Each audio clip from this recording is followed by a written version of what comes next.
makakasama niyo po kami ulit. Ako po si Jean Aguilar and with me right now is our favorite Filipino-Canadian lawyer, si Attorney Jake Aguilar. Good afternoon, Attorney Jake. Magandang hapon, Jean. Magandang hapon po sa lahat at welcome po sa isa na namang episode ng immigration at iba pa. Ayan. So for today po, we would be focusing on the PGP or Parent and Grandparent Sponsorship application because just a couple of days ago, nag-start na pong mag-send ng email ang IRCC for those who would be receiving the invitation to apply para po dun sa mga nag-submit ng intent to sponsor in 2020. So, i-discuss po namin ni Attorney Jay kung ano yung mga common mistakes na na-encounter ng mga kababayan natin pag nagsasubmit ng application for family sponsorship, particularly for parent and grandparent sponsorship. And of course, live Q&A for all your concerns, immigration questions, immigration matters. You can just send it out to us today. We're gonna discuss it live. So mag-comment lang po kayo ngayon sa ating comment section. You can just type your questions below. And pati po yung mga na-receive naming questions during the past few days, past few weeks. Yan, we will try to tackle everything today. Yes po. So again, priority po natin yung mga live po na nagtatanong. Meron din kami mga inihandang mga tanong na ipon namin over the week. So pilit po nating sasagutin lahat. And yan po, simulan nyo na po. Huwag na po kayo mahiya. Kasi limited lang po yung oras natin. We have 1 hour until 2 p.m. Right po. Okay? And in the meantime, habang wala pang nagtatanong po, so we can go ahead po dun sa topic nga po natin ngayon about parent and grandparent sponsorship. So, as Jean mentioned, nag-send na po ang IRCC ng mga invitation. Couple of days ago. Dun po sa mga nakatanggap ng invitation to apply, congratulations po sa inyo. And this is just the first step though. First step lang po yan. So ito po, yun nga, bigyan namin kayo ng konting tip or guide para at least masigurado po na hindi masayang yung invitation nyo kasi nga napakaraming gustong mag-apply sa programa ito pero hindi po lahat pinalad. So kung kayo po ay isa dun sa mga nakatanggap, again, congratulations and sige po, simulan na po natin. So let's start with discussing the common mistakes that mga encounter ng mga applicants and yung mga sponsors mismo. So 5 common mistakes. I'll just go over it and then i-expound ni Attorney Jay kung ano yung mga, mga complications. So first, yun, pag hindi kompleto yung application nyo, of course, it is going to be returned by IRCC. So just make sure that you have completed all application forms, the immigration forms, and the required supporting documents. So you need to make sure na na-upload nyo yan ng maayos at na-fill out nyo ng kompleto yung immigration forms nyo. Otherwise, ibabalik sa inyo ni IRCC yan and malulose nyo yung chance nyo, yung spot nyo, ika nga, in getting or sponsoring your parents or grandparents. Ayun. Another mistake, please do not reply to emails na nakalagay na nga na do not reply. So, baka may mga questions kayo or may gusto kayong i-follow up sa IRCC, wag nyo na pong i-bother na mag-reply sa mga email na nakalagay do not reply kasi hindi po nila babasahin yan. Okay? So, another mistake, mismatch information between your interest to sponsor form, intent to sponsor form na sinubmit nyo in 2020 compared to your sponsorship application. So make sure all the details are accurate and nagmamatch doon sa binigay nyong information before. So kung may nagbago man na information, just make sure you would be able to explain it properly sa IRCC. Okay? And then another mistake, missing signatures or unvalidated forms. So yung may mga certain immigration forms po na kailangan sagutin nyo at i-validate nyo, i-click nyo yung validate button at yun ang isasubmit nyo, yung copy nun, yung PDF copy, yun po ang isasubmit nyo sa IRCC. So always make sure that you do that. Basahin nyo po yung checklist para yun po ang guide nyo kung ano yung mga forms that you need to fill out online at ano yung mga forms na kailangan nyong i-upload sa application nyo online portal. Okay? Missing signatures, you always need to make sure that you have submitted it with the signatures, kayo ng as sponsor and as the applicant. And of course, ayan,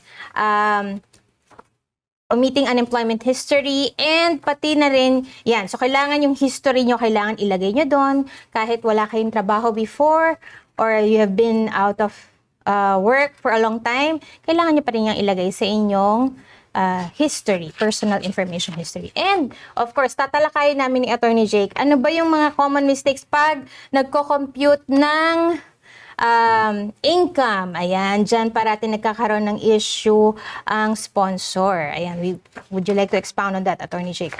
Unang-una po, so yung mga nabanggit po ni Jean, medyo common po yun sa lahat ng klaseng application, especially PR application, hindi lang sa parent and grandparent sponsorship in particular. So, ulitin ko lang, yung checklist, importante po yon. Make sure na nakumpleto nyo po lahat ng required na i-submit. Otherwise, ibabalik lang yun sa inyo without them even evaluating kung na-meet nyo ba yung eligibilities or what. Talagang ibabalik lang yun sa inyo. And yun nga, sayang yung spot ninyo. Baka mawala yung spot. Hindi na kayo magkakaroon ng opportunity replacement. Kasi nga, lalo na yan, ang binigyan ng ITA, 17,000. 10,000 lang po yung ipaprocess. So, naniguro na rin si IRCC, kung alam nila na yung iba doon, hindi makakapag-submit or hindi kumpleto yung document. So, kaya dinamihan na nila yung sinendan ng invitation. So, anyway, make sure po na kumpleto yung isasubmit nyo na requirements. Plus, checkin yung maigi na tama nga lahat ng mga information. So, dapat lang din maging maingat kayo. Paulit-ulit yung i-review. You need to take time. No, huwag niyo pong gawin yung pagre-review last minute kasi magpapanik kayo at may especially mamimiss nga out dito kayo. sa na ito, sa programang ito dahil very limited yung slots. At baka hindi na po tayo magkaroon ng panibagong opportunity. So, huwag po nating sayangin. And then, talo na lang po tayo doon sa nabanggit ni Jean kanina din about computation ng income kasi para sa akin, yun din yung isang main cause ng refusal ng application. So although yun nga, na-invite kayo at nasubmit nyo na, kompleto naman lahat. Later on, pag in-evaluate ni officer yan, ang common refusal nung application is hindi nyo na-meet yung income requirement. So yun po siguro discuss nating mabuti, pero ayan, may nag-message po yata. Unahin po natin siya. Ito na muna question. Pause muna tayo. Okay. Unahin po natin sila at yun nga, priority natin. Okay. So we got a question from Patty Leonard.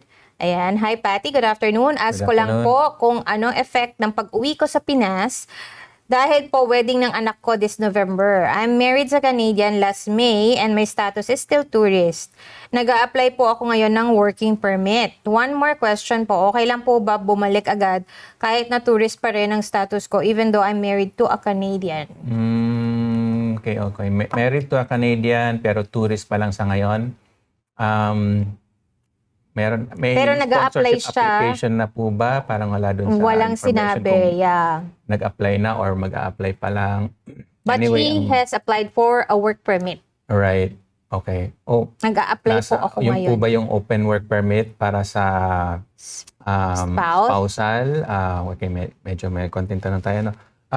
Pero kung ang ano nyo lang po, concern yung kung makakabalik, makakabalik naman kayo kung meron kayong visa, kung valid pa yung visa nyo. Pero ito lang po lagi ang kailangan nyo i-consider na every time na papasok kayo sa Canada, whether may visa kayo or wala, or may ETA kayo or whatever, pagkapasok nyo po sa Canada, i-evaluate ulit kayo ng officer doon. May immigration officer po doon, di ba? May immigration department, especially sa airports, di po ba nadaan kayo sa immigration? Evaluate nila ulit kung dapat ba kayong papasukin. So kung ang pinakaano niya, bottom line is dapat masatisfy si officer na legitimate yung yung dahilan sa pagpasok sa Canada at hindi kayo mag-overstay. Lalo na yan na nga po ano pa lang kayo, visitor, temporary resident ang tawag natin doon. So lagi pong merong deadline yan. Binibigyan lang kayo ng certain period to stay in Canada. So si officer lagi na lang iniisip, hindi ba ito mag-overstay? Hindi ba ito mag-TTNT, sabi nga, or magtatrabaho na walang authorization. Yun lagi ang iniisip ni officer. So yun po, laging may risk. May follow-up information si Patty. Mag-a-apply pa lang daw siya. Mag-a-apply po kayo ng work permit or ng spousal, perhaps spousal sponsorship. Right. So, okay, that's good. And kaya ko lang din po kasi natanong, usually din po kasi pag meron tayong existing na PR application, medyo additional complications, sabihin natin ganun. Kasi yun yung tinatawag na dual intent. Kasi on one hand, pabalik ka sa Canada, ano po? So parang sinasabi mo, sandali lang naman ako dyan, temporary lang, yun nga, visit lang. And uuwi lang naman ako bago mag-expire yung authorization na binigay nyo sa akin. On one hand, yun ang sinasabi nyo sa officer. Pero kung may existing application kayo ng PR, sinasabi nyo na rin na gusto nyo magstay dito permanently. Kasi di ba yun nga, PR application yun eh. So sometimes, nagkakaroon ng conflict doon. And that sometimes can cause na i-refuse ni officer nga. Kasi again, as I mentioned earlier, dapat yung doubt niya na mag-overstay kayo, dapat wala yon. So kung meron nga kayong intent to stay here in Canada permanently, kasi lalo na yan, may asawa kayo. So syempre nga, gusto nyo magstay permanently. In fact, in-applyan nyo na for permanent residence. So sometimes it can cause conflict. So medyo ano lang po, Caution. Mag-caution tayo. Plus dun sa explanation nyo, dapat ang focus ng explanation nyo, bagay, kung tatanungin kayo ng officer, ano, na kaya nyo namang umuwi or lumabas ng Canada, which somehow, yung pag-alis nyo ng Canada ngayon, that kind of helps kasi nga, ayan, pinapakita nyo na kaya nyo namang lumabas whenever you want, whenever it's necessary, parang gano'n. So, yun lang, konting caution, pero pwede naman. So, for now, I think, more likely than not, na makakabalik pa rin naman kayo. You have a good chance na makakabalik pa rin. Ayan, mag-a-apply pa lang daw siya ng work permit. Yeah, so, okay. Yeah, so you can sige po, go mag-apply and ng PR and then work permit later or work permit muna. Medyo. I think work permit lang, work permit. So, kung work permit under spousal, open work permit. Anyway, so pwede po kayong lumabas. yan. If you're just going to bottom line, attend it. pwede po kayong lumabas at mukhang maganda naman mga po yung chance nyo na makabalik. Pero you have to be aware of certain risks na may possibility na hindi makapasok. Yes. Okay. Thank you, Patty, for that question. Oh, si Karen. Hi, Karen. Hello. Karen Balbuena. Hello, Karen. Thank you for watching. PSW po ako and dalawa po yung home community work ko to combine 30 hours per week, which is nakaka 6 months na ako ngayon. What if may offer sa akin na full sa home community, mag-uumpisa ba ako from zero? Or continuity lang din ito? Thank you. Kung ang question yun tungkol doon sa PR program, HCW. What if may offer? Yeah, so ang requirement lang naman doon, 6 months na experience or 6 months na training. And it seems nga na na-meet nyo na po yung experience niyo. So, we can say na continuation lang yun or hindi naman, you don't have to go back to zero. Hindi na-meet nyo na yung requirements, yun na yun. You can of course continue working pero hindi naman yun makaka-apekto dun sa if ever may plano kayo na mag-apply under dun sa home care worker immigration pilot na mag-open.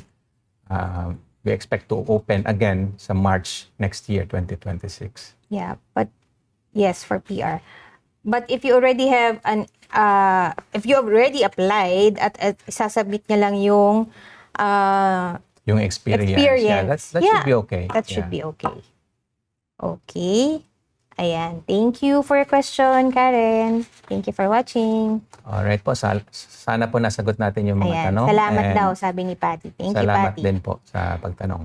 Okay, balik po muna Balik tayo dun sa nakaputol na discussion dun about tayo the sa cut-off income. So, ang quick lang po dito, advice, tingnan nyo po yung website ulit. Kasi hindi naman po natin ma-discuss lahat. We will try to discuss a few circumstances. Pero mas kompleto po syempre sa website. So you always go through that kasi ando naman lahat ng information. There's a table for May table po LICO doon, or low income kakabasa cut-off. ko lang din po kanina. And yan po, yung discuss natin ng konti.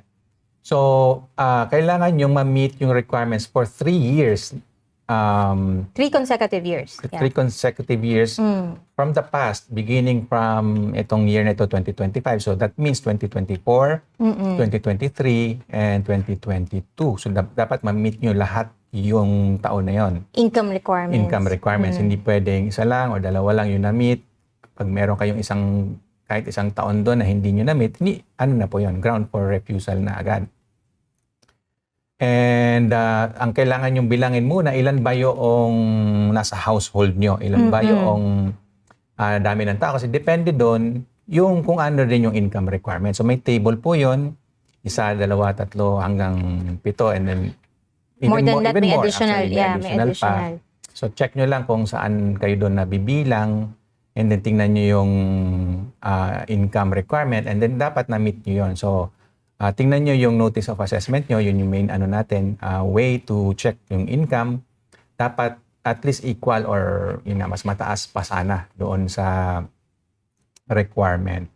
So magbigay tayo ng isang or a few examples sa pagbibilang ng kung ilan ba dapat kayo. So unang-una, kayo mismo as the sponsor, kasama kayo sa bilang. And then yung ini-sponsor nyo, kasama din. So, yun agad. So, usually nga, minimum 2. Di ba? Oo. Kung may family ka. Sponsor at saka yung applicant. And then, ang tanong din kasi minsan dyan, ito yung, maraming nakakalitong part dyan eh. So, halimbawa, meron kang co-signer. Di ba? So, yung co-signer mo, additional na ulit yun. So, 3 na agad kayo, di ba?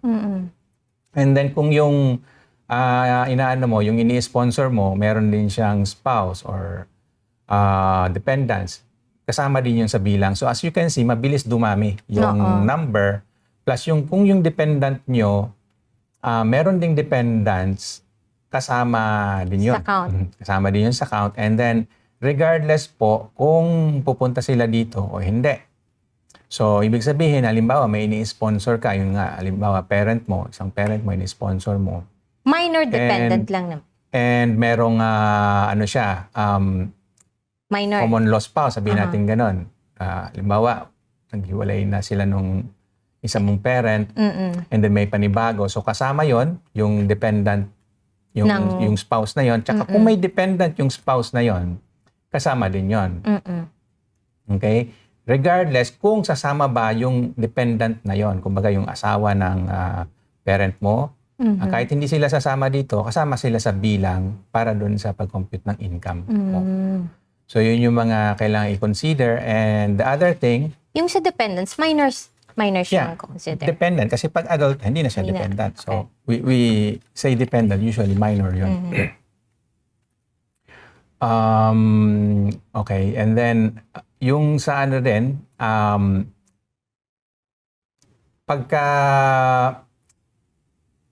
saan tayo, Loy? And sagutin mo muna ng isa. I'll try to recall kung nasa na ako. Meron tayong question. Actually, may nauna dyan, si Jody. Si Jody. Hi, Jody. Nasa same-sex relationship po ako. Single po ang nilagay namin. Both nung nagpunta dito sa Canada. Magkaiba po kami ng province na napuntahan. Ngayon po, nagpakasal po kami dito sa Canada kahit na temporary foreign worker pa lang kami. Pero magkaiba ng province. May question po, is possible kaya na ma-declare niya ako as dependent kapag nag-file siya ng PR kahit na nasa ibang province ako? Red flag po ba yon sa IRCC? May chance po ba na i-reject nila yung PR ng partner ko kung sakali or sa akin lang ma-reject pero tuloy pa rin yung PR ng partner ko? Thank you. So magandang tanong yun. Napakagandang tanong. So unang-una, yung kung saan kayo nakatira doesn't really matter. Ang importante, yung relationship nyo can be considered as yung husband and wife relationship. So definitely kung kasal kayo, yun na yun. Pero kung hindi naman, it can be considered as common law nga po. Common law meaning nagsasama kayo bilang mag-asawa. Dapat same yung residence nyo. But in your case nga, magkaibang province, so ibig sabihin hindi kayo nagsasama. But it can also be considered as conjugal, which means na somehow merong impediment nga po for you to stay together. Nagpakasal na daw sila. Okay, nagpakasal na sila. So yun, hindi naman siya masasabing red flag. Ano? Pero in any case, kailangan yung i-prove kay officer na genuine yung relationship. and it's not for immigration purpose only. So regardless kung anong klaseng kategorya noong relationship nyo, married man, common law, or conjugal, nandun lagi yung requirement na it should be genuine and it's not for immigration purpose only. Kung hindi man kayo nagsasama, well, I think you need some explaining to do. Para kumaga unahan nyo na si officer bago pa siya magtanong, ba't hindi kayo unahan nyo na, sagutin nyo na, ba't hindi kayo nagsasama? Pero yun pa rin, kailangan ma-prove nyo kay officer na yung relationship nyo, legit naman. Kasi nga, even married couples, di ba? Even mga, may mga anak na sila, talagang genuine naman yung relationship. Minsan nagkakahiwalay pa nga din, sometimes because of work nga, or other circumstances. So, case-to-case basis yan, but ayun po, yun lang naman yung kailangan yung siguraduhin doon sa application nyo. Provide po kayo ng explanation letter. Yeah, unahan na si IRCC. Okay, thank you Jody for that question. We continue. Meron pa tayong na-receive from Mimi Paralag. Hello po, I would like to ask if there's a way that I can sponsor my orphaned nephew but already 30 years old. I sponsored his orphaned brother when he was 17 years old and he's already here in Canada last April 2023. Orphaned, pagdating po kasi sa orphaned na relatives, usually dapat minor pa siya. So below 18 years old, pag orphaned relatives. Possibly dun sa in lonely Canadian, but kailangan wala kayong ibang kamag-anak. nandito na si orphaned Pero brother. kung nandun na yung isang nephew. pag meron na kayong nephew, meron na kayong ibang kamag-anak dito, hindi na po pwede dun sa lonely Canadian.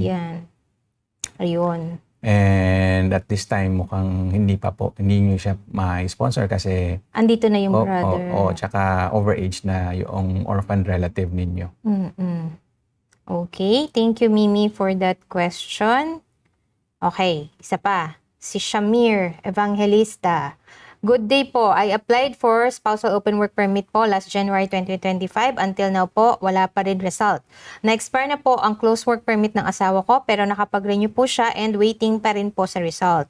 We went na din po sa web form yung authorization to work niya and confirmation of receipt ng application niya to support my spousal open work permit. Question po, may chance pa rin po kaya ma-approve yung spousal open work permit ko? Ulit po. Medyo hindi ko masyado nasundan. Ayun, nag-apply daw siya for spousal open work permit last January pero wala pa ding result. Na-expire na daw yung close work permit ng husband niya pero nakapag-renew naman daw at waiting din sa result. Okay, so maintain status si husband. Naka-maintain sila pa. Okay, Si we sent pati siya kasi nag-apply siya ng spousal open work permit. Okay. We sent, kaya lang wala pang decision. Wala pa. We Okay. sent So, nag-send daw sila sa web form ng authorization to work ni husband at confirmation of receipt ng application niya to support the spousal open work permit. Question niya, may chance pa rin po kaya ma-approve yung spousal open work permit ko? Mukha naman po. So naka-pending lang naman siya. And mukhang ano pa naman. May chance In pa process nga. pa naman in process siya. pa naman. May chance pa nga din. And yung, so si husband worker din, ano? So, papasok po yung rule na dapat nasa tier 0 or 1, or yung 2 or 3 nga po na nasa list. So, I think doon po magmamatter yon. So, doon i-evaluate ni officer yon kung na-meet nyo po ba yung requirements na yon for spousal open work permit. Pero, kung sa chance, may chance. Depende sa circumstances nyo kung na-meet nga ni husband basically yung requirement na yon kung saan siya dapat nagtatrabaho, anong role niya. Ayun. So, hintay-hintay lang po. And yeah, you can also send your follow-up via web form to check kung ano na yung result or kung ano na ba yung status ng inyong application. Okay? Thank you, Shami.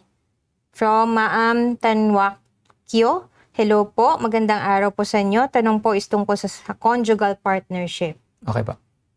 Wala na. In general ba, gusto mong malaman yung conjugal partnership? Pwede naman. You always give an overview. Yeah, we can always discuss it. Again, we understand na minsan yung nag-tune in sa atin, medyo bago pala at na-miss yung mga ibang past discussions natin. But for conjugal partner sponsorship, ibig lang sabihin po na tinuturing nyo nga po yung isa't isa na mag-asawa, kaya lang for some reason, hindi kayo makapagpakasal or hindi rin kayo makapagsama bilang common law. Kasi yun muna yung pinaka gustong mangyari sana ni immigration, at least kasal man lang kayo. Or kung hindi kayo kasal, yun nga, nagsasama kayo bilang mag-asawa. Pero kung hindi pa rin, pwede pa rin yung applyan yun bilang conjugal partners, pero dapat ma-demonstrate nyo yung tinatawag na impediment o balakid dun sa pagpapakasal ninyo or pagsasama. Ang common example dyan, lalo sa ating mga Pilipino, yung isa sa inyo ay dating may asawa o kasal siya dati and hindi pa na-divorce or kung na-divorce man somehow hindi nga recognized sa Philippines kasi nga sa Philippines is walang divorce law. So, for some reason, hindi kayo makapagpakasal. And hindi rin kayo makapagsama kasi yung ini-sponsor usually is walang visa papunta dito sa Canada. Kaya hindi sila makapagsama. So, yun yung mga typical na reason. Pero kung meron kayong other reason na hindi nagpo-fall doon, pwede nyo pa rin gamitin yon. So, but ang importante sa conjugal is merong pumipigil sa inyo para magpakasal kayo at magsama bilang mag-asawa. So, yun po yung mga impediments na tinatawag. So, you need to prove po na talagang in a relationship kayo despite pero that yun impediment. Again, yun yung pinaka-importante regardless nga po kung ano man yung category na dapat mapakita nyo na genuine yung relationship ninyo. At it's not for immigration purpose only. Okay. Thank you, Ma'am, for that question. Ayan, marami na nagsisend sa atin. Yeah. Sige, let's continue the questions. From Eric Ducanes Parba. Hello po, lang po. Pwede ko po ba makuha si Mrs. ko under spousal visa? Kahit nasa temporary work permit status po ako. Current job ko po ay restaurant assistance manager. Ano pong tier yon? Hindi ko po alam kung anong tier ninyo or NOC, pero depende po sa trabaho nyo or NOC. Maaaring makapag-apply si Mrs. nyo po ng spousal open work permit.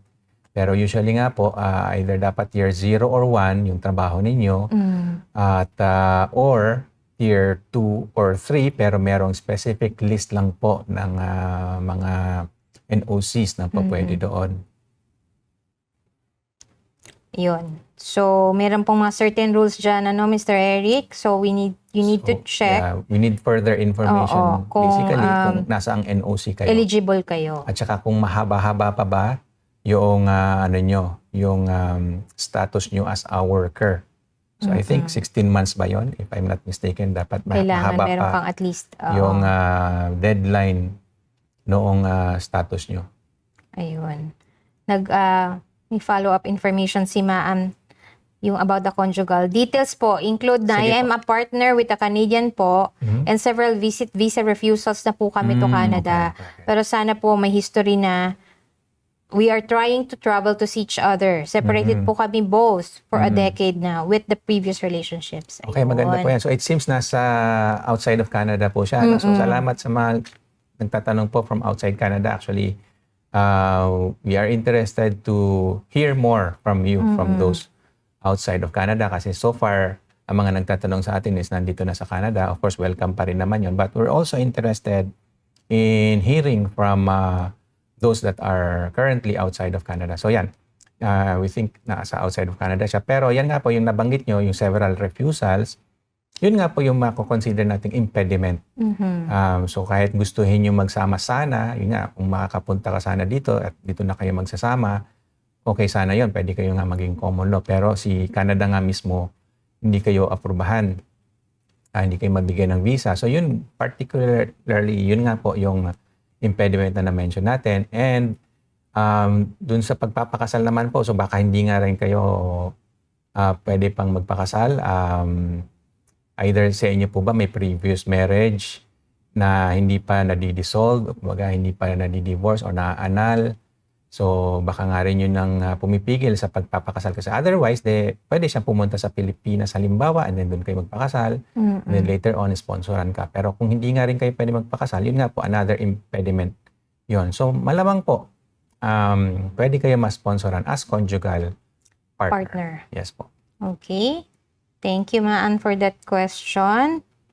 Okay, may follow-up question si Patty. Magtanong po ako ulit, if red flag po ba na bumalik ako agad dahil kasal naman ako? Or ilang buwan po ang dapat na magstay ako sa Pinas before ako bumalik dahil ang status ko is tourist pa rin? Siya yung may Yung asawang kanina, Canadian. Oo. So, by that alone, I don't see any red flag kung babalik man kayo agad. Importante nga, may legitimate reason kayo dun unang-una sa pag-alis nyo, tsaka yung pagbalik nyo. So far, by that alone, by that act alone, I don't see na red flag yon. And okay nga yun na bumalik lang din kayo agad. Ibig sabihin, parang mayroon lang kayong inasikaso na importante, pero gusto nyo pa rin bumalik agad kasi nga dito yung husband ninyo. Tama po ba? So, yeah, I don't see any issue with that. Yeah. Okay. So, thank you, Patty, for that question. Ayan. Meron pa tayong na-receive from, nasa na yun? May nakita ko kanina eh. Si Melody Irog. Ay, Irog. Parang mahal. familiar yun Oo nga eh. Parang familiar yung pangalan. Hi po, good afternoon. Under HCCP po ako. Mag-expire yung ROWP or HCCP ko next year. May prior po dyan, pwede po kaya ako makauwi for vacation bago mag-expire yung work permit ko. Thank you po. Usually, yes naman po. So, hanggang hindi, teka lang, medyo clarification. Work permit. Pagbalik nyo po, ang kailangan nyo, visa, visa or ETA. So, but anyway, pag may work permit, usually may kasama naman na ETA yon. Pero clarification lang na check nyo pa what you need to come back to Canada is a visa or an ETA. But kung may work permit nga kayo, that can be used to get your ETA or yung visa. But yun po, clarify lang natin yun. Pero so far, yung sa tanong nyo, mukha naman makaka-uwi nga kayo at mayroon pa naman kayong existing na work permit. Malaki pa rin yung chance nyo na makabalik. But again, word of caution, as I mentioned earlier, pag papasok kayo ng Canada, walang guarantee po yung walang 100% guaranteed na makakapasok kayo even if may ETA kayo or visa kayo. Hindi 100% yon. Laging may chance kasi evaluate ni officer yon. But again, hindi naman ako nananakot or anything. Yeah. Parang lang yan. It's just a matter of fact. Pero based on your circumstances, mukhang malaki naman yung chance nyo na makapasok. So makakapasok pa rin kayo. Yun lang. Again, there's always a risk. Yun lang yung gusto kong sabihin po. Okay. Thank you for that. Sige, meron pa. Ang dami na. Ayan, please keep it coming. Sige po. Sige, basahin na natin. Marami pa tayong oras. Si Mel L. Kailangan po ba ng LMIA kung lilipat ako ng new employer with the same NOC? Under HCCP, 2019 to 2024 po ako. And in process po ang PR application ko. Okay, normally po, kailangan nyo ng bagong LMIA. Usually kasi po, yung work permit nyo, tied up nga yun sa isang particular employer. But the best way to check nyo mismo yung work permit nyo. Nakalagay doon yung details, yung conditions of work. So nakalista po yun doon. Check yung maigi, pero ang hula ko po, tied up siya sa isang particular employer kasi yun yung normal, yun yung general or meron tayong kung merong industry specific na tinatawag industry specific na work permit. So yun nga, check yung maigi yung work permit nyo kasi of course without seeing your work permit hindi namin malalaman, pero nakalagay doon yun. And yung general rule nga po is tied up siya sa isang particular employer, pero may mga work permits din katulad nitong nasa mga HCCP. Usually yun yung tinatawag natin ng industry specific. So, pwede kayong magpalit ng employer basta nasa same industry. Correct. Yung employer ninyo. So, check nyo po yung work permit nyo kung anong nakalagay doon. Yes po, yun po yung pinakamaiging gawin dyan. Pero, yun kung nasa HCCP kayo po, may malaking chance na pwede kayong lumipat without need of a new LMIA. Ano po? Pero, yun lang. Ayan. Nagbigay siya ng information, si Miss Melody. Nakauwi naman po ako last year. OEC lang po required. Client niyo po ako for PFL. Sabi ko na po mukhang client natin siya. Hi, Miss Melody. Oo, for PFL pala. Ayun. tinulungan natin si Miss Melody. Ayan. Maraming salamat, Miss Melody. Yeah, so kung nakauwi naman siya.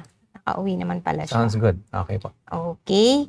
So, ano pa pa, nalilito na ako kung sino yung una tayong basahin. Ayan, merong follow-up information si Eric Parba, yung kanina nagtanong. Thank you po. Nasa tier 1 po ata yung category ng work status niya as a restaurant assistant manager. So, Medyo mahaba pa naman din po yung status ko as worker. Nasa 2 years and 8 months Okay, very pa. good. So, by that, pwede There's a chance, yeah. I-invite yung asawa ninyo para mag-apply siya ng spousal open work permit. Mukha pong eligible siya. So, try niyo po. Okay. Thank you for that, Eric. Ayan. Sino to? Si HC Dewan. Pwede po ba issue ang federal like me, a citizen here, for refusal result? Ano po ulit? Ano? Hindi ko masyado Pwede din po ba na-get. issue ang federal citizen? Like me, a citizen here, for refusal result? Pa-clarify na lang po muna. Opo, ano pong, medyo hindi po natin na-gets ang inyong naintindihan. question, Mr. Dewan. Refusal result. Sino po ang na-refuse? Kasi kung citizen naman kayo, para kanino po yung refusal na yon? Ayun, of inviting someone. Meron pala siya. Okay. Meron pa siya sunod na yan, Okay, message. okay. Of inviting someone outside. Continuation po. Okay, so gusto nyong 8-tip lang yun, di ba? Usually kung may mga refusal. Inviting someone So, outside. Teka ha. Citizen kayo, nag-invite kayo ng someone, and then na-refuse, and then you just want to see the result, but siya na-refuse. Ganun po ba? Pwede po ba issue ang federal like me, a citizen here, for a refusal result of inviting someone outside? So baka yun nga po yun. 8-tip ano? 8-tip. 8-tip. Pwede. Access to information. Pwede po kayong mag-submit nun. Yes po. So, pwede kayo pong humingi ng result. Yeah, exactly what you're saying po. Result kung bakit siya na-refuse para at least you get some insights. Usually, sinasabi naman nga din yung sa refusal letter, pero if you want detailed information, bakit naging ganon ang decision ni IRCC officer. Yeah. Makakatulong nga po yung ATIP, access to information. Okay, thank you Mr. Dewan. From Cecilia Manahan, hello po. Ano po kayang magandang pathway para po sa anak ko? Na 26 years old na, single, we applied twice na for visa, parehong denied. Family of 4 po kami and siya na lang po ang nasa Pinas. Kami po ay PR na sa Canada. Salamat po. Ayun. Okay, marami pong ganyan na Si Miss situation. Ano? Cecilia. In fact, baka sa mga susunod na episode natin, baka i-discuss natin yan kasi marami pong nasa ganyang situation. Maraming nagtatanong sa amin din, paano nga ba i-sponsoran yung naiwan na anak. Meron din kaming gustong i-share dyan kasi isang client namin, congratulations sa kanya, hindi natin babanggitin yung pangalan, pero na-approve na siya. So, ganyan ang situation niya. Siya yung naiwan kasi overage na, ang buong family niya dito na sa Canada, siya na lang naiwan. And eventually, nakahabol din siya at ngayon for PR. Pero yeah, siguro sa some other episodes, discuss natin ng detalye.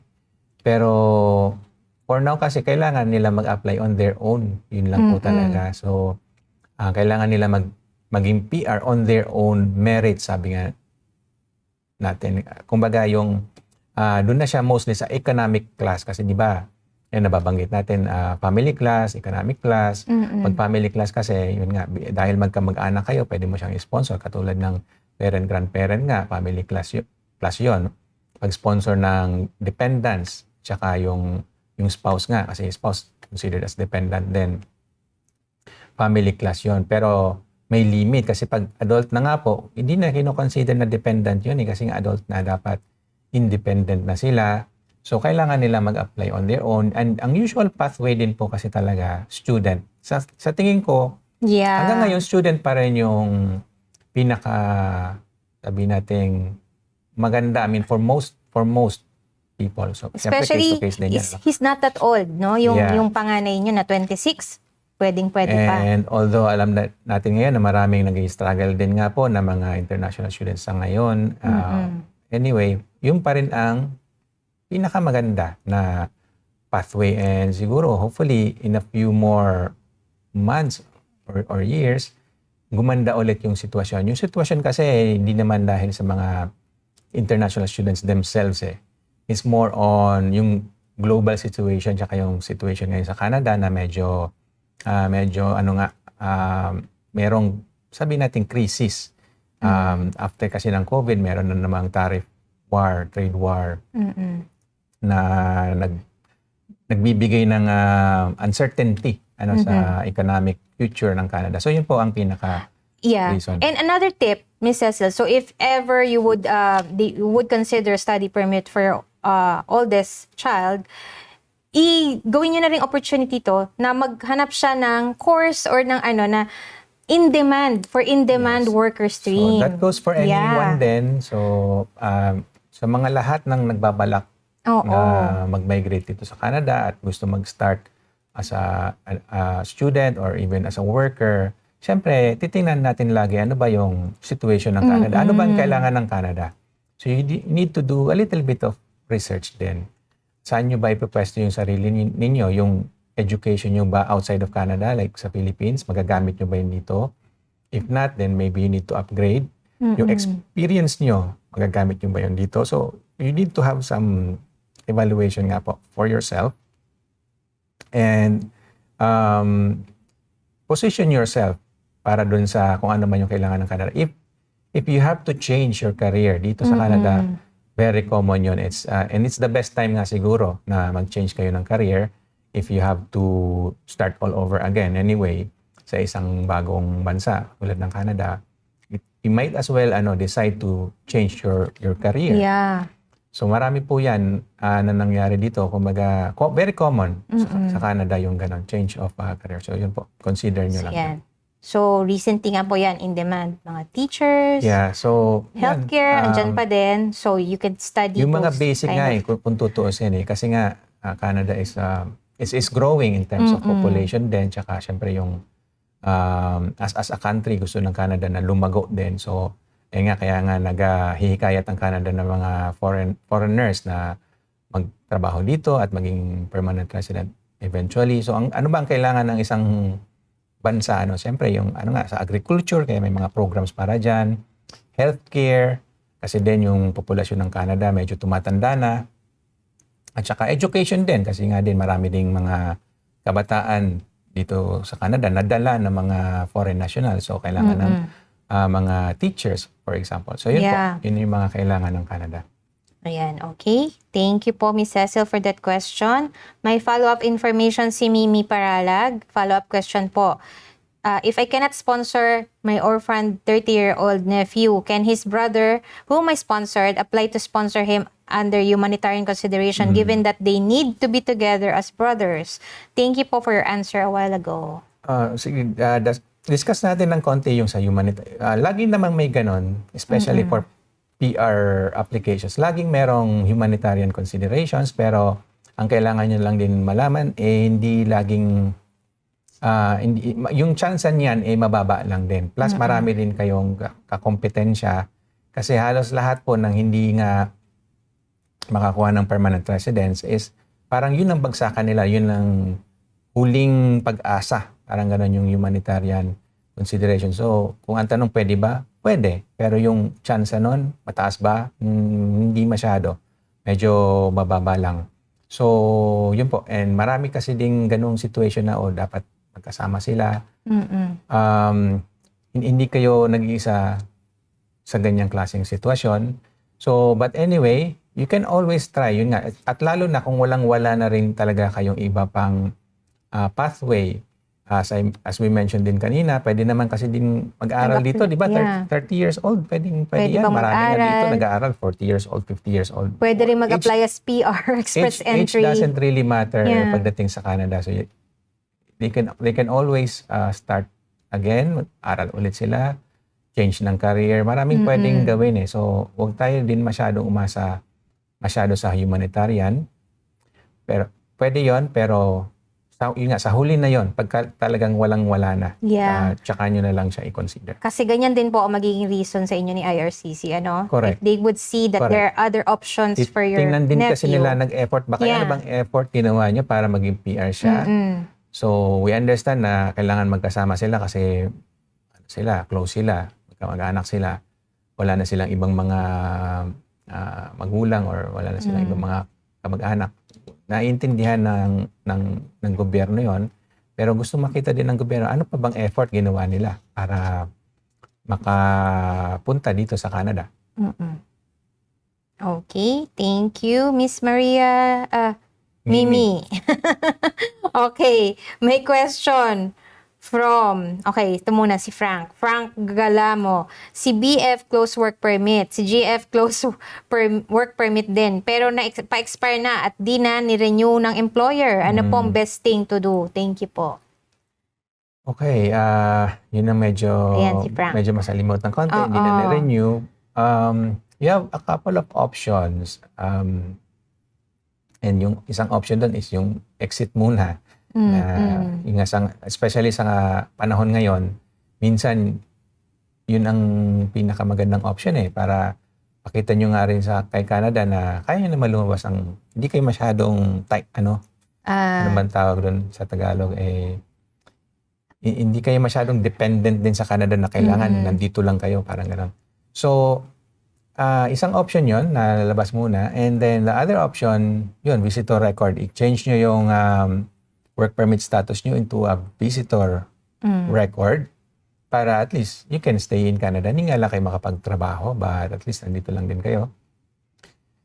And the other option, kung gusto nyo mag-aral ulit, pwede naman din apply ulit na mag-aral, pero dapat din meron kayong genuine need to study again.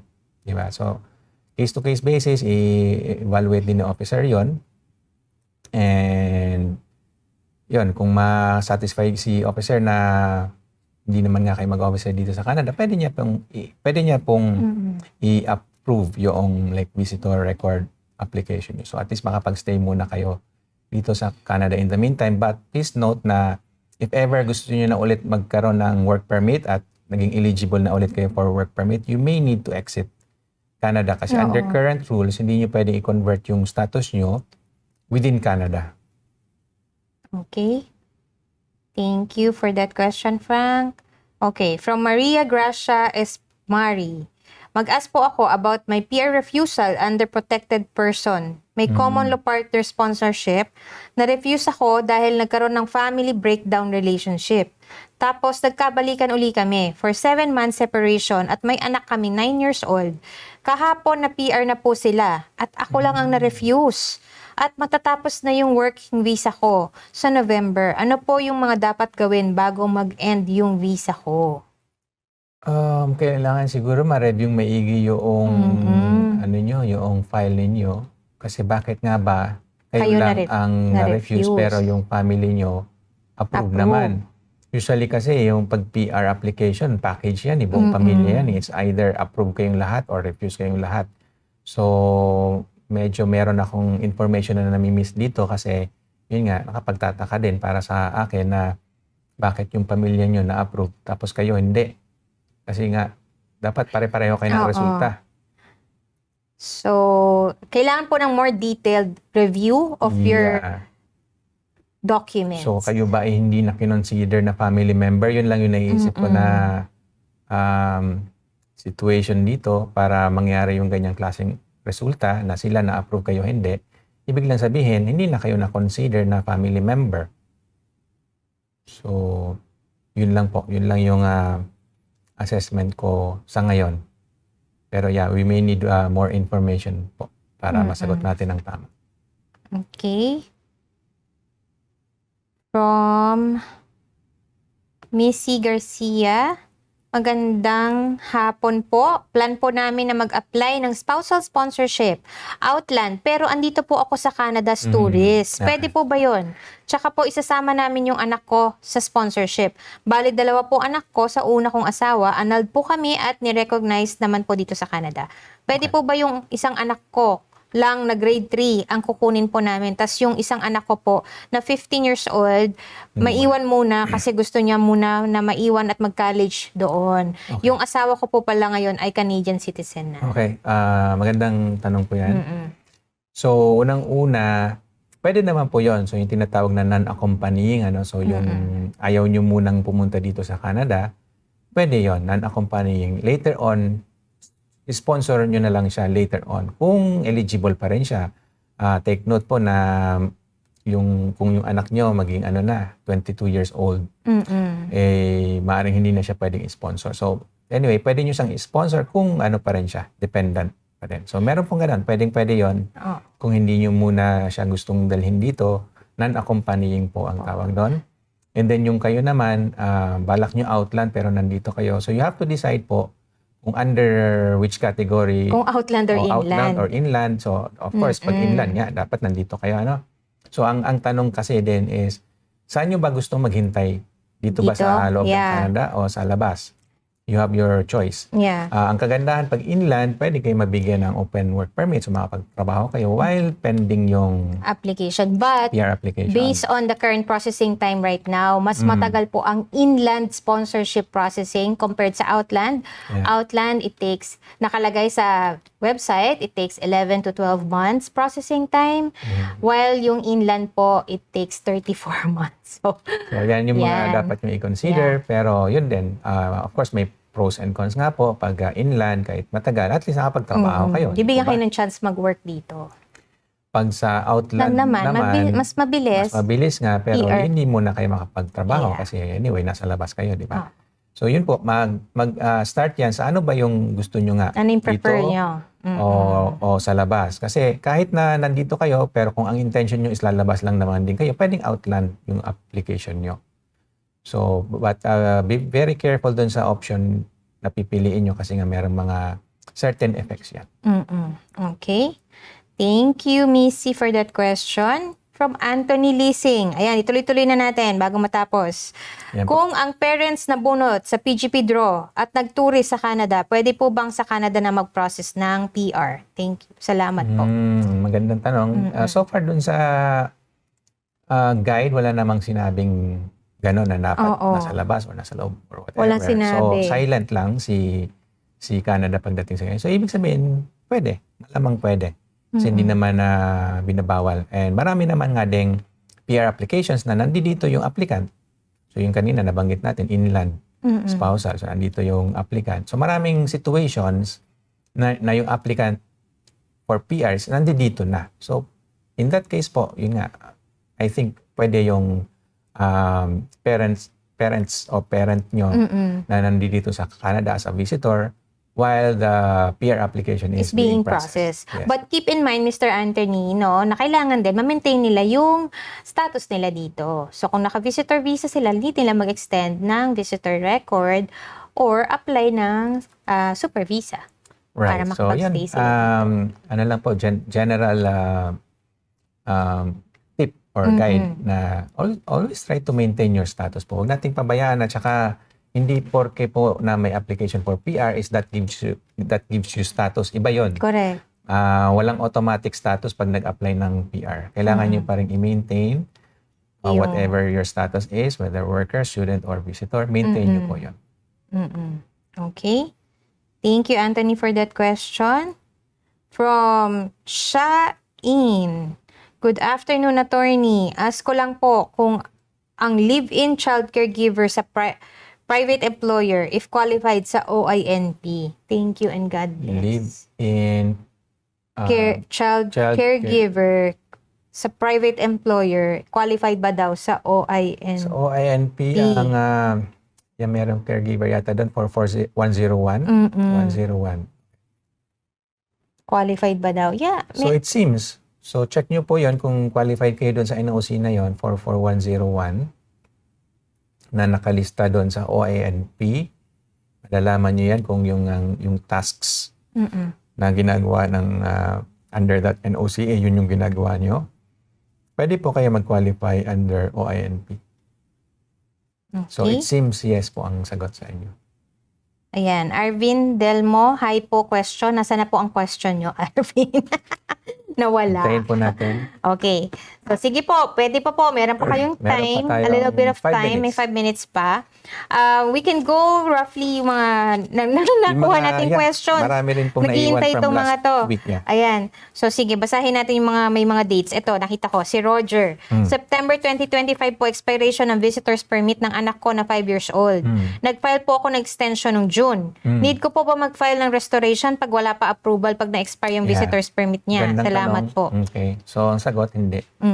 Kasi maintain status pa kayo. So, hindi nawala. Pag nag-expire yung current status, hindi kayo mawawala ng, or yung anak nyo, hindi mawawala ng status kasi nga, na-maintain nyo naman, which is very good. Yun po dapat nagawin nyo talaga before mag-expire nga yung status, ay applyan nyo na ng extension.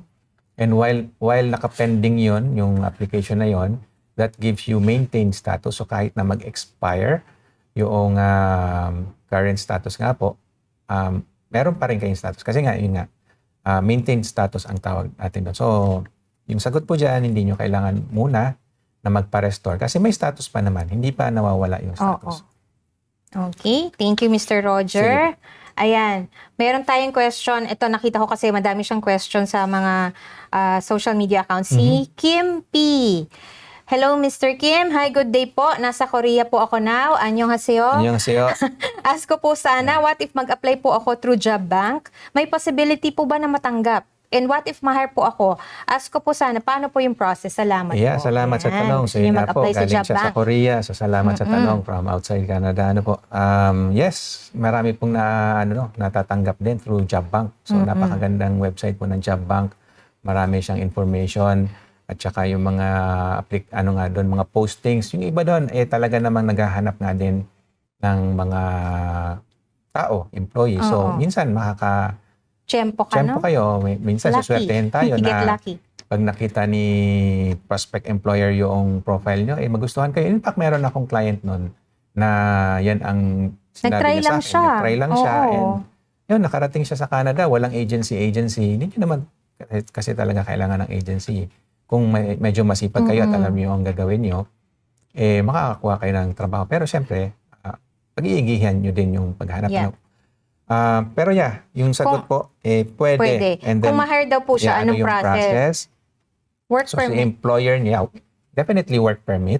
Pero bago kayo makakuha ng work permit, si employer niyo dapat merong LMIA. And malamang nga, kaya siya nagpo-post sa Job Bank is May kasi LMIA. nag-a-apply siya ng LMIA. for LMIA. So, ibig sabihin, sinimulan niya na yung proseso. So, ang kagandahan nun, andun na siya. Nag-start na siya ng process. So, medyo mas mapapabilis yon para sa inyo. And sometimes nga lang din, meron na sila ding prospect din na gustong i-hire. Kaya nga sila nag-a-apply ng LMIA din. Pero regardless, malay nyo, mas maganda yung profile nyo, mas nagustuhan kayo ni employer. So, kumbaga, pwede nyo pa masulot yun. For as long as ma-demonstrate nyo rin kay employer somehow na sabi natin good catch kayo as an employee. Pwede naman kayong mag-usap sa Zoom. Ngayon, madali na lang yun, di ba? Pwede kayong interviewin kahit nandyan kayo sa Korea, kahit nasaan pa kayo. Basta may internet kayo, somehow, pwede kayong ma-interview. So, yun nga din yung sinasabi ko. Minsan, dapat nakakausap nyo somehow yung employer nyo kasi syempre kayo naman yung may relasyon eh. So, hindi pwedeng mag-rely na lang lagi sa agent, tapos yung agent, hindi pinapakausap sa inyo yung employer. So, medyo red flag na nga yun para sa akin. Dapat nakakausap nyo yung employer nyo somehow. Kasi kayo yung magtatrabaho di ba? Ayan, okay. Sige, magkuha tayo ng question from the FB Broadcast Channel. Yan yung bago natin. Okay po. Para lang masimulan Yes natin. po. Sige po. Ayan, may nakuha tayong question from Cheryl S. Hello po, tanong ko lang po, tourist po ako. December ang expiry ng stay ko at December din, 1 year na kami ng common law partner ko. Pwede niya po ba ako i-sponsor? Pwede po. So, yun ang mabilis na sagot. Pwede. Again, depende kung ma-prove nyo na genuine yung relationship. And it's not for immigration purpose only. But yes, pwede kayong sponsoran kung naka 1 year na po kayo as common law. Okay. Sige Thank po. you, Cheryl. Next question. Suzette. Meron pa ito. Yeah, I'm his common law partner and he's already a PR. We have 2 kids. What pathway is available for me as a parent of 2? Yeah, sponsorship din. Ayan, common law, sabi nyo. So, common law partner sponsorship. Ayan, may 2 kang ebidensya, 2 anak. So, ano pa bang mas magandang ebidensya, di ba? Na genuine yung relationship nyo kung may 2 kayong anak. So, yun po. Yun ang mabilis ang sagot dito. Pathway nyo is sponsorship. Common law partner Common law sponsorship. partner sponsorship. Okay. Si Roda, what are the possible ways for my eldest son who is still in the Philippines to come to Canada? Fourth-year nursing student, age 33. Ayan. So, Ayan, pareho nung pareho question, din. So, ano? kung gusto niya dito sa Canada, i-position niya yung sarili niya dito. Kung gusto niya pa rin bang nurse dito, isipin niya kung paano siya magiging nurse dito sa Canada. May benefit ba na tapusin niya muna yung pagiging nurse niya doon sa Pilipinas o punta na siya dito at dito niya na ituloy yung pag-aaral niya?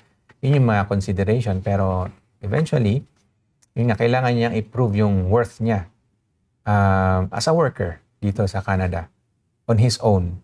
Kasi ano na siya, 33 years old na. Okay? Ayun. Okay. Yan po. So Ang dami marami pa pong salamat. Ang dami pa actually. Ang dami pa natin nasa Ipunin lang listahan. natin para... But we would try our best to respond to them the next episode. So maraming pong salamat. Lagi lang po kayong manood every Wednesday. Maraming salamat po sa mga nagtanong. Medyo marami tayong tanong ngayon. We appreciate it po. Lalo na dun sa mga, yun nga, galing sa outside of Canada na mga questions. We'd like to hear more from you. And yun po, until next time. Until next week. Next Maraming pong salamat for joining us and enjoy the rest of your day. Bye!